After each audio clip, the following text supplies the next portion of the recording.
Biology, class now, chapter 4, lesson 4, cell theory, जीवगढ़ बाबत नजरियो आवां biology जो उस्ताद नजुला चन्ना अवांखे सिंध ऑनलाइन स्कूल में पलिखा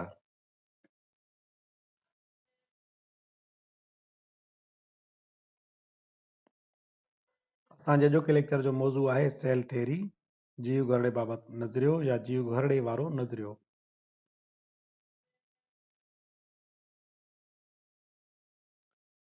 सेल थेरी या जीव घरड़े जो नजरियो जंहिंजी असां पंहिंजे अॻे वीडियो लेक्चर में हिस्ट्री ऐं सेल थेरी में आयल डेवलपमेंट्स जे बारे में पढ़ियो हुयोसीं। मुख्य तौर ते सेल थेरी में टिनि साइंसदाननि जो तमामु वॾो कंट्रीब्यूशन आहे। हिकिड़ो आहे मैथियास जेकब श्लाइडन ऐं ॿियो आहे थियोडोर श्वान ऐं टियों आहे रुडोल्फ विर्चो। हिननि ॿिन्ही साइंसदाननि गॾिजी करे कमु कयो ऐं हिननि सेल थेरीअ जो असास हिननि पेश कयो हुयो। One of the most important concepts in biology is that a cell is a basic structural and functional unit of living organisms. इल्म हयातियात में अहम तरीन तस्वरनि मां हिकु अहम तस्वर ही आहे त जीव घरड़ो जानदारनि जो फंक्शनल ऐं बनावती एको आहे। ॿूटा हुजनि, जानवर हुजनि, जीत हुजनि या माइक्रो ऑर्गेनिज़म्स हुजनि, सभिनी जानदारनि जो स्ट्रक्चरल ऐं फंक्शनल यूनिट जेको आहे उहो जीव घरड़ो आहे। जीव घरड़ो सभिनी जानदारनि में यानी बेसिक यूनिट आहे। उन में तमामु घणियूं हिकु जहिड़ायूं आहिनि। भले उहो जीव घरड़ो नज़र न ईंदड़ ख़ुदि जानदार जो हुजे या माण्हूअ जो हुजे या पोपट जो हुजे या ॿूटे जो हुजे, उन्हनि में तमामु घणियूं हिकु जहिड़ायूं आहिनि, पर उन्हनि में कुझु फ़र्क़ु आहिनि। मिसाल जे तौर ते फोटोसिंथेसिस जो अमल प्लांट्स अलगाए में थी सघे थो, साइनोबैक्टीरिया में थी सघे थो, पर उहो माण्हूअ जे जीव घरड़े में, जानवर जे जीव घरड़े में या जीत जे जीव घरड़े में फोटोसिंथेसिस वारो अमल कोन थींदो आहे, छो त इहो थोरो वरी फ़र्क़ु आहे। पर इन्हनि फ़र्क़नि जे बावजूदि तमामु घणी हिकु जहिड़ाई जीव घरड़नि में मौजूदु आहे। बावजूदि इन्हनि हिकु जहिड़ा आहिनि ऐं फ़र्क़नि जे जीव घरड़ो समूरनि जानदारनि जो बुनियादी फंक्शनल ऐं स्ट्रक्चरल यूनिट आहे। This is known as a cell theory. इन ई तस्वुर खे असां जीव घरड़े जो नज़रियो चवंदा and was propose jointly by two scientist in 1839 ऐं इहो तस्वुर 1839 में ॿिनि साइंसदाननि गॾिजी करे पेश कयो। हिकिड़ो आहे बेल्जियन बोटनिस्ट श्लाइडन ऐं ॿियो आहे जर्मन ज़ूलॉजिस्ट श्वान। टियों जेको साइंसदान आहे उहो आहे रुडोल्फ विर्चो। हिन रुडोल्फ विर्चो पिणु सेल थियरी जी डेवलपमेंट में अहम कंट्रीब्यूशन कई। हिन इहा ॻाल्हि कई हुई त जीव घरड़ा ॿियनि प्री एग्ज़िस्टिंग जीव घरड़नि मां ई पैदा थींदा आहिनि। जेको तस्वुर तव्हां सेल साइकिल में, सेल डिवीजन में पढ़ियो हूंदो, या तव्हां रिप्रोडक्शन जे अमल में इहो तव्हां अमल पढ़ंदा आहियो मियोसिस वारो, त कीअं एग माउ ॾांहुं ईंदो आहे ऐं ॿियो जीव घरड़ो स्पर्म पीउ ॾांहुं ईंदो आहे। हेप्लाइड जीव घरड़ा आहिनि, ॿई गॾिजी करे डिप्लाइड जीव घरड़ो ठाहींदा आहिनि, पोइ ॿारु ठहंदो आहे। हाणे इहो ॿार जो ठहणु पिणु माना प्री एग्ज़िस्टिंग वालदेन मझां ई थींदो आहे। इहो ख़्यालु रुडोल्फ विर्चो ॾिनो त जीव घरड़ा अॻु मौजूदु जीव घरड़नि मां ई पैदा थींदा आहिनि।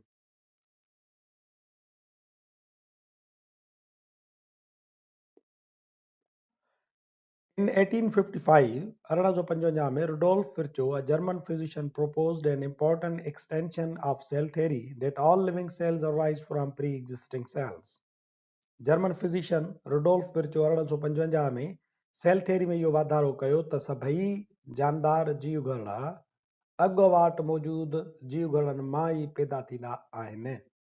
मिसाल जे तौर ते तव्हां इहो मुशाहिदो पंहिंजे नह खे ॾिसी करे बि करे सघो था त नह ॾिसो त कीअं वाध वीज कंदो आहे ऐं उन जा जेके जीव घरड़ा आहिनि उमिरि पूरी कंदा आहिनि त उहे डेड सेल्स में तब्दील थींदा आहिनि, नह वधी वेंदो आहे। ऐं उहो नह जीअं असां कटींदा आहियूं त पोयां वरी ॿिया जीव घरड़ा साॻियो ई उन्हनि जी जॻह वठंदा ईंदा आहिनि। इहे जीव घरड़ा जेके नह जी सूरत में पैदा थियनि था, इहे अॻुवाट मौजूदु जीव घरड़नि मझां ई पैदा थींदा आहिनि। या वरी तव्हां पंहिंजी खल जे बारे में जेकॾहिं पढ़ो त तव्हांखे ख़बर पवंदी त हज़ारे जीव घरड़ा रोज़ छड़ंदा आहिनि, किरंदा आहिनि, मरंदा आहिनि ऐं उन्हनि जी जॻह ते नवां जीव घरड़ा पैदा थींदा आहिनि। उन्हनि जीव घरड़नि खे पैदा करण वारा पोयां ई जीव घरड़ा आहिनि। The postulates of cell theory are. हाणे जेकॾहिं असां जीव घरड़े जे नज़रिए जी ॻाल्हि कयूं त उन में कुझु अहम पास्टुलेट्स आहिनि। नंबर पहिरियों आहे all organisms are made of one or more cells. हड़ई जानदार हिक जीव गण जा या घणनि जीव गणनि जा ठहियल हूंदा आहिनि। यानी जानदार इन लिहाज़ खां ॿिनि क़िस्मनि जा थियनि था। हिकिड़ा यूनिसेल्यूलर आहिनि, हिक जीव गणे मां ठहियल जानदार, जीअं बैक्टीरिया आहे, जीअं एमोबा आहे, पैरामीशियम आहे, यूग्लिन आहे, ऐं ईअं वरी ॿिया घण जीव घरड़ा जानदार थियनि था, multi cellular organisms, plants, animals उन में अची वञनि था। नंबर ॿियो पास्टुलेट आहे the cell is fundamental unit of structure and function in all living organisms. जीव घरड़ो समूरनि जानदार शयुनि जो बुनियादी बनावटी ऐं फंक्शनल एको आहे। नंबर टियों पास्टुलेट आहे the new cell is derived from pre existing cells dividing into two by cell division. नवा जीव घरड़ा पुराणनि जीव घरड़नि मां पैदा थींदा आहिनि। सेल डिवीजन वारे तरीक़ेकार जे बारे में तव्हां पढ़ियो हूंदो। सेल डिवीजन सेल साइकिल जो हिकिड़ो नंढो प्रोसेस आहे। सेल डिवीजन वक़्तु छा थींदो आहे त हिकिड़ो जीव घरड़ो एॾो वॾो मेच्योर थी वेंदो आहे जो उहो हाणे ॿिनि धीअर जीव घरड़नि में विराइजी वञे, इनखे असां चवंदा सेल डिवीजन। बाक़ी जेका उन जी उमिरि आहे उहा गुज़रंदी आहे सेल साइकिल जे दौरान।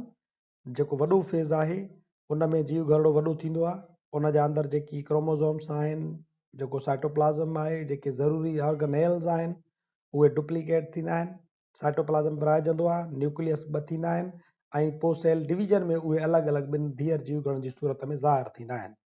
नंबर चौथो पास्टुलेट आहे the cell contains the hereditary material which is passed from generation to generation। विरासती मादो, जीनियाती मादो जीव घरड़नि ज़रिए नवनि जीव घरड़नि में नसुल दर नसुल मुंतकिल थींदो रहंदो आहे। इहे जीव घरड़ा ई आहिनि जंहिंजे मर्कज़ जे अंदरि सेल जे अंदरि क्रोमोज़ोम्स जी सूरत में जीनियाती मादो मौजूदु हूंदो आहे। रिप्रोडक्शन जी ॻाल्हि कयूं ख़ासि तौर ते माण्हुनि में त जेको एग ऐं स्पर्म पीउ ॾांहुं ईंदो जीनियाती मादो खणी, ऐं एग माउ ॾांहुं ईंदो जीनियाती मादो खणी, ॿई पाण में फ्यूज़ थींदा आहिनि। पीउ जूं ख़ासियतूं माउ जूं ख़ासियतूं फ्यूज़ थियण जे करे उहो जेको पोइ ज़ाइगोट ठहंदो आहे, ॿार जी पोइ वरी सूरत वठंदो आहे त उन मंझि उहे पीउ जूं ख़ासियतूं माउ जूं ख़ासियतूं मौजूदु हूंदियूं आहिनि। इन जे करे ॿारु पंहिंजे पीउ ऐं माउ जहिड़ो ई लॻंदो आहे, थींदो आहे। इन जे करे ई ॿेर मंझां पैदा थींदड़ बचो ॿेर ई थींदो आहे। बैक्टीरिया मंझां पैदा थींदड़ बचो बैक्टीरिया ई थींदो आहे, छो त उहो जीनियाती मादो ट्रांसफर थींदो अचे थो पियो। ही सेल थियरी जूं कुझु अहम पास्टुलेट्स आहिनि। सब सेल्यूलर आर सेल्यूलर पार्टिकल्स, हिननि जे बारे में तव्हां ज़रूरु ॿुधो हूंदो। मिसाल जे तौर ते वायरस जे बारे में तव्हां अक्सर करे बायोलॉजी में पढ़ंदा आहियो, ऐं कॾहिं कॾहिं उस्ताद ईअं पिणु मिसाल ॾींदा आहिनि त वायरस जेको आहे जानदार ऐं गैर जानदार शयुनि जे विच ते हिकिड़ो पार्टिकल आहे। जीअं ॿिज आहे, हाणे ॿिज जेसि ताईं हथ जी तरी ते पियो आहे तेसि ताईं उहो जेको आहे सो जानदार ऐं गैर जानदार शयुनि जे विच ते आहे, पर उनखे जॾहिं ज़रूरी हालतूं मिलंदियूं त पोइ उहो जानदार जी सूरत वठंदो। पर पोइ बि इन ॿिज में ऐं वायरस में हिकिड़ो फ़र्क़ु आहे। वायरस असेल्यूलर पार्टिकल आहे, वायरस हिकिड़ो सब सेल्यूलर पार्टिकल आहे, यानी बग़ैर जीव घरड़े जे हिकिड़ो ज़रड़ो आहे। पर उहो जेको ॿिज आहे उहो तव्हांजो जेको आहे सो असेल्यूलर या सब सेल्यूलर पार्टिकल कोन्हे को। वायरस असेल्यूलर इन लिहाज़ खां आहे जो उहो मुकमल जीव घरड़ो कोन्हे को, उहो पाण हिकिड़ो सिर्फ़ु हिकिड़ो पार्टिकल आहे। ईअं विराइड्स या प्रियोन्स जेके आहिनि उहे बि सेल्यूलर पार्टिकल्स थींदा आहिनि। उन्हनि में जेको जानदारनि जूं ख़ासियतूं मौजूदु हूंदियूं आहिनि, पर तेसीं ताईं उहे जानदारनि वारियूं ख़ासियतूं ज़ाहिर न करे सघंदा, एक्सपीरियंस न करे सघंदा जेसीं ताईं उन्हनि खे को जीव घरड़ो नथो मिले, छो त उहो जीव घरड़े जो हिकिड़ो हिसो आहिनि। हाणे ॿिया जेके ज़रूरी कमकार आहिनि उहे तॾहिं थी सघंदा जॾहिं उहा पूरी दुनिया, उहो कमकार, उहो सॼो कारखानो उन्हनि खे मिले। जीअं तव्हांजी जेकॾहिं मोटरसाइकिल जी ॻाल्हि कजे, उनजो जेकॾहिं हिकिड़ो पुर्ज़ो हुजे, इंजण हुजे, पर उनजा व्हील न हुजनि त उहा हली कोन सघंदी। ईअं वायरस या प्रियोन्स या विराइड्स अहिड़ा असेल्यूलर पार्टिकल्स आहिनि जिन खे पूरी मशीनरी कोन हूंदी आहे, पूरो कारखानो, पूरो जीव घरड़ो कोन हूंदो आहे, उहो ख़ुदि हिकिड़ो पार्टिकल आहिनि। ॿिया पार्टिकल मिलंदनि त उहे पोइ कमकार कंदा, तॾहिं उहे पोइ जानदारनि वारियूं ख़ासियतूं ज़ाहिर करे सघंदा आहिनि। According to the first principle of the cell theory, all organisms are composed of one or more cells। Cell theory जे पहिरें उसूल मूजिबि सभु जानदार हिक या वधीक जीव घरड़नि जा ठहियल हूंदा आहिनि। Viruses, prions and virides are not composed of cells, rather they are subcellular or cellular particles। So do not run any metabolic activity inside them, but they need host for such activities. पर virus, prions ऐं विराइट्स मुकमल जीव घड़नि जा नाहिनि ठहियल, इन्हनि खे सब सेल्युलर ज़रड़ा या असेल्युलर ज़रड़ा सॾियूं था। हिननि खे हयातियाती अमलनि लाइ हिकिड़े मेज़बान जी ज़रूरत हूंदी आहे।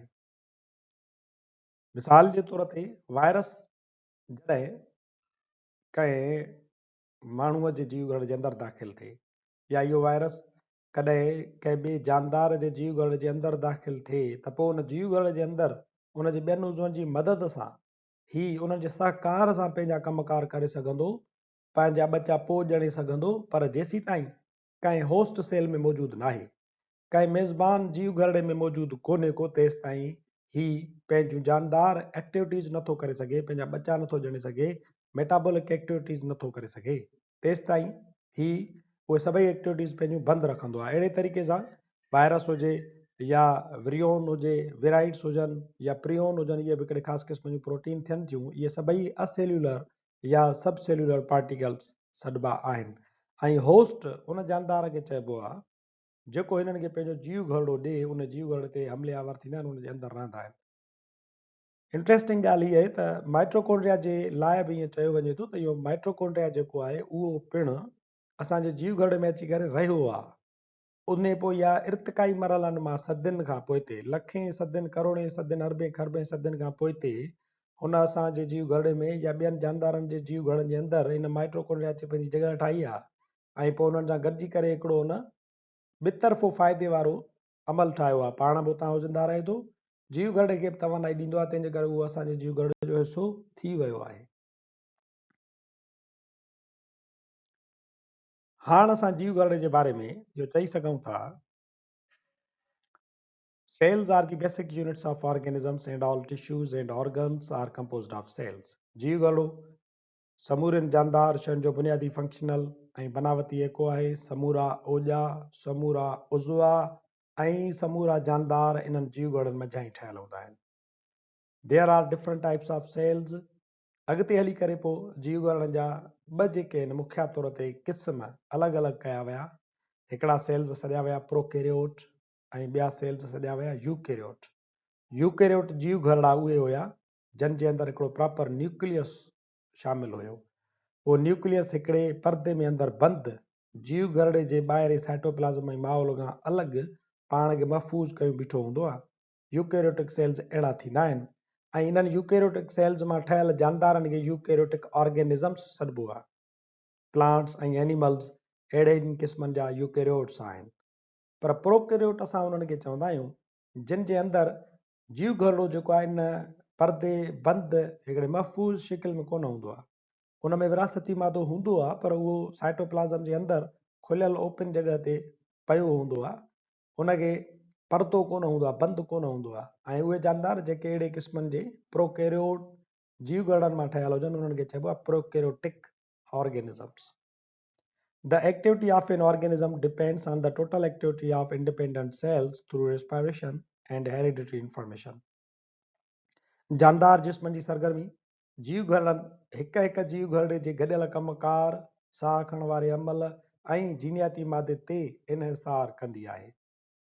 इहो केॾो न शानदार हिकिड़ो मिसाल आहे त इहे जीव घरड़ा जेके आहिनि, जेके गॾिजी करे अकेला अकेला नंढड़ा नंढड़ा जेके नज़र ई कोन था अचनि, उहे असांजे जिस्म में पिया था कमु कनि, ऐं असां बग़ैर गणतीअ जे बग़ैर परेशानीअ जे पिया था घुमूं फिरूं, साह खणूं, कमकार कयूं, सोचूं ऐं अलाए केॾा इंतिहाई शानदार कम कयूं था पिया।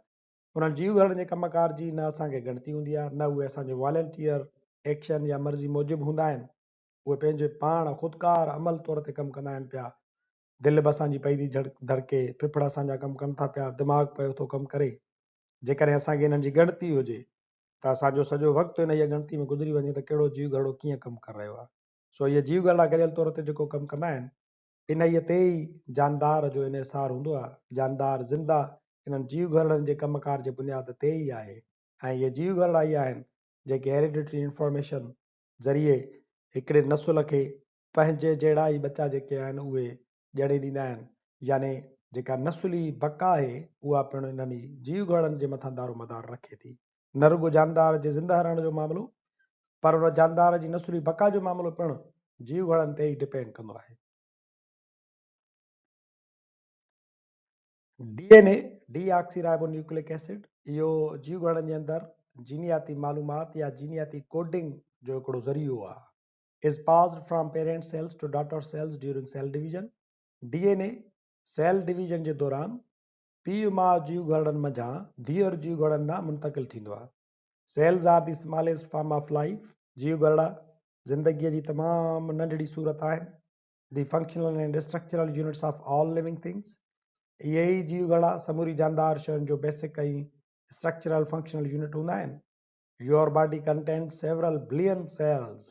तव्हांजे जिस्म जे अंदरि बिलियन सेल्स मौजूदु आहिनि, लखें हज़ारें जीव घड़ा organised into over 200 major types. उन्हनि लखें हज़ारें जीव घड़नि खे मुख्य 200 क़िस्मनि में विरायो वियो आहे। With hundreds of cell specific functions. ऐं उहे जीव घड़ा जेके आहिनि जो पंहिंजे पंहिंजे स्पेसिफिक फंक्शन्स जे लिहाज़ खां सवें जेके उन्हनि जा फंक्शन्स आहिनि उन जी बुनियाद ते 200 मेजर क़िस्मनि में विरायल आहिनि। Some functions performed by cells are so vital to the existence of life that all cells perform them.